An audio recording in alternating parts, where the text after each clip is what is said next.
We are now starting with the second chapter in this unit of diversity in living world, and that is biological classification. Now when we talk of biological classification, we need to have some historical background that how this classification system actually evolved and which is the one which we are using right now. So this earliest classification which was put forth was by Aristotle. And Aristotle classified all the living organisms into two categories. So this is basically a two-kingdom classification which was given. So we can say this is a two-kingdom classification, and this is one of the earliest ones which was put forth.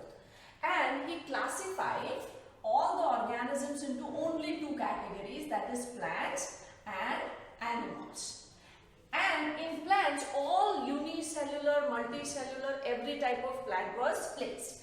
And these plants were further classified on the basis of their sizes. So tall ones were called the trees, then the smaller than that were the shrubs, and the very small delicate plants were called the herbs. So this was just on the basis of morphological structure. And here it was those who could synthesize their own food, that is autotrophs and heterotrophs. Animals were further classified into only two categories.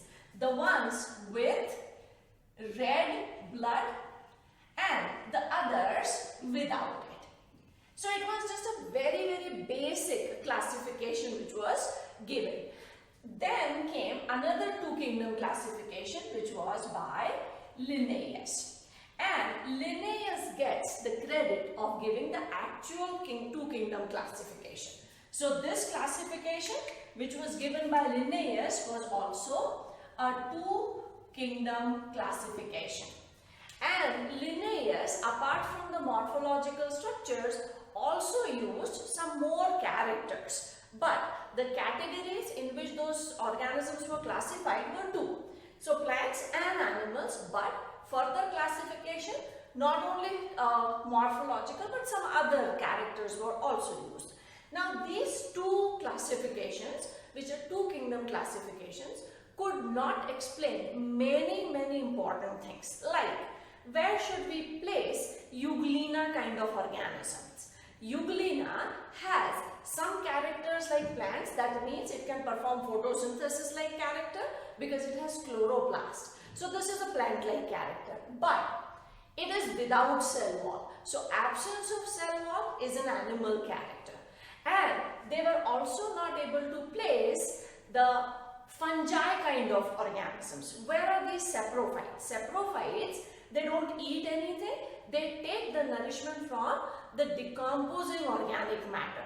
So there were many things which are missing, but these were the initial classifications. So these were taken for a very long period of time.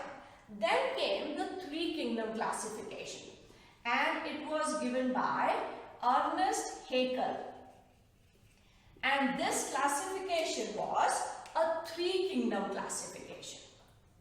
That means he added one more kingdom, and these three kingdoms were the newly added Protista, then the autotrophic, that was Plantae, and then Animalia. And in Protista, he placed unicellular organisms. Now when we say unicellular organisms, all unicellular organisms were placed here, but again there was no specific place for fungi type of organisms. So this was the one which was given by Haeckel. This was a three-kingdom classification. Then Copeland, he gave a four-kingdom classification. So here new kingdom was added, that is the fourth one. So it was four-kingdom classification. Now the kingdoms were newly added Monera, and the three were same, that is Protista, then Plantae, And the last one is Animalia. So this is for the first time when prokaryotes and eukaryotes were separated. So Monera included prokaryotes and Protista included unicellular eukaryotes. So it was like even better classification. Then came the 5 kingdom classification, which was given by Whittaker. And the classification, one which we are using these days most commonly, it is 5 kingdom classification.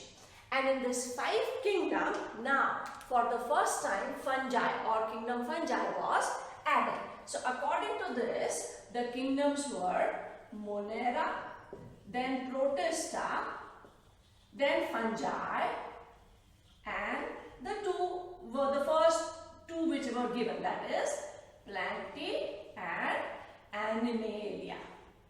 Now Monera included unicellular prokaryotes, or we can simply write prokaryotes. Protista included unicellular eukaryotes.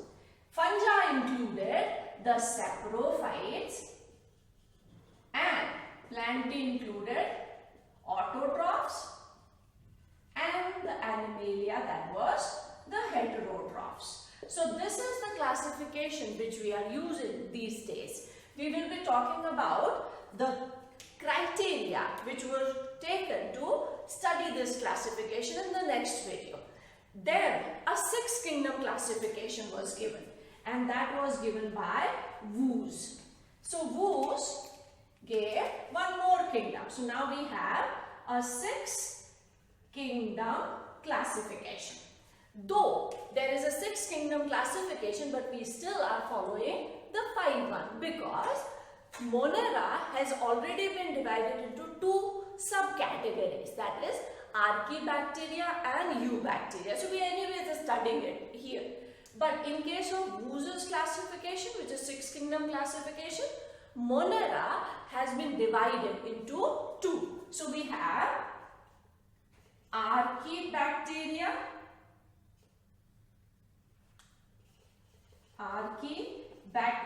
this is one, then Eubacteria, this is 2nd kingdom, then same Protista,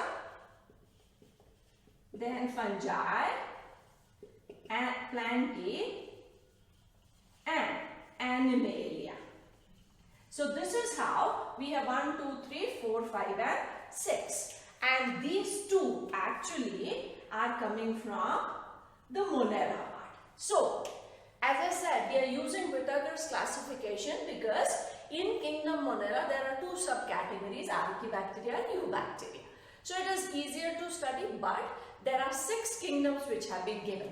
Archaebacteria, this one includes old, ancient bacteria which could survive or which can still survive in all adverse conditions. That means they can be found in extremely cold regions as well as in hot water or springs where the temperature can go as high as 100 degrees. That means they can be found in boiling water also.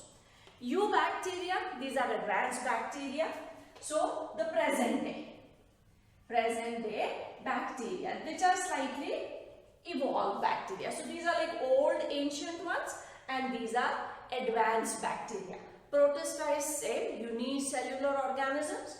Protista is further divided into groups like photosynthetic protist, then protozoan protist and all. Fungi is the group of saprophytes, Plantae of autotrophs and Animalia of heterotrophs. So this is how the classification actually took place. Beginning was done with basic classification, which was 2 kingdoms, and it had many drawbacks, but because this was like the first attempt to classify all living organisms, we appreciate this classification, and the one which we are following in present time is Whittaker's 5 kingdom classification.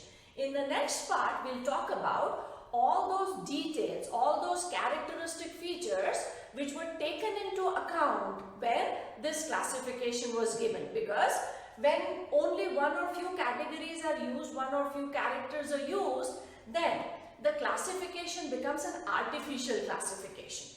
Natural system, it is going to include all different types of classifications. So we can say that these classifications, maybe this one, this one, this one and this one, which used some very superficial categories. So we can call especially these three as artificial system of classification.